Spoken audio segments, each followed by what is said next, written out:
আজকের আবহাওয়া প্রতিবেদনে। আজ 23শে মে 2025। চলুন দেখে নেওয়া যাক বাংলাদেশ এবং ভারতের পশ্চিমবঙ্গের সর্বশেষ আবহাওয়ার অবস্থা, সম্ভাব্য বৃষ্টি ও ঘূর্ণিঝড় সম্পর্কিত গুরুত্বপূর্ণ তথ্য। প্রথমে বাংলাদেশ। আজ সারা দেশে রয়েছে মেঘলা আকাশ এবং বৃষ্টির প্রবণতা। ঢাকায় সকাল থেকেই আকাশ মেঘাচ্ছন্ন। তাপমাত্রা রয়েছে 32 ডিগ্রি সেলসিয়াসের আশেপাশে।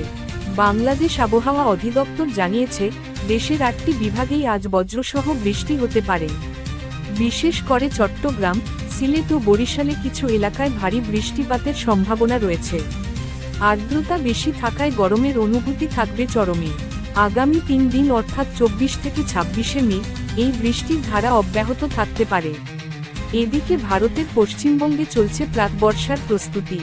কলকাতায় আজকের তাপমাত্রা 35 ডিগ্রি সেলসিয়াস। সকালের দিকে কিছুটা রৌদ্র ছিল, তবে দুপুরের পর থেকে মেঘলা আকাশ লক্ষ্য করা যাচ্ছে। ভারতীয় আবহাওয়া অধিদপ্তর জানিয়েছে, দক্ষিণবঙ্গের বেশ কয়েকটি জেলায় যেমন হাওড়া, উত্তর ও দক্ষিণ 24 পরগনা, মেদিনীপুর এবং নদিয়া জেলায় আজ হালকা থেকে মাঝারি বৃষ্টির সম্ভাবনা রয়েছে। বজ্রপাতের আশঙ্কাও রয়েছে কিছু এলাকায়। আগামী কয়েক দিনের মধ্যে দক্ষিণবঙ্গে মৌসুমি বৃষ্টি প্রবেশ করতে পারে বলে আশাবাদ ব্যক্ত করেছে আবহাওয়াবিদরা। এখন আসা যাক বঙ্গোপসাগরের দিকে। সম্প্রতি বঙ্গোপসাগরে একটি নিম্নচাপ তৈরি হয়েছে, যা ধীরে ধীরে ঘনীভূত হচ্ছে।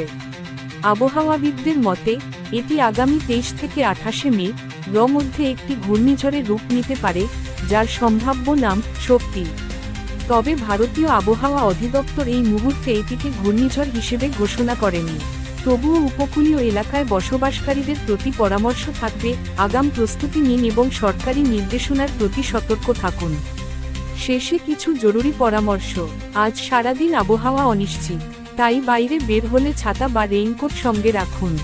বজ্রপাত শুরু হলে উঁচু গাছ বা খোলা মাঠ এড়িয়ে চলুন। আর সর্বশেষ আবহাওয়ার আপডেট পেতে চোখ রাখুন আমাদের চ্যানেলে।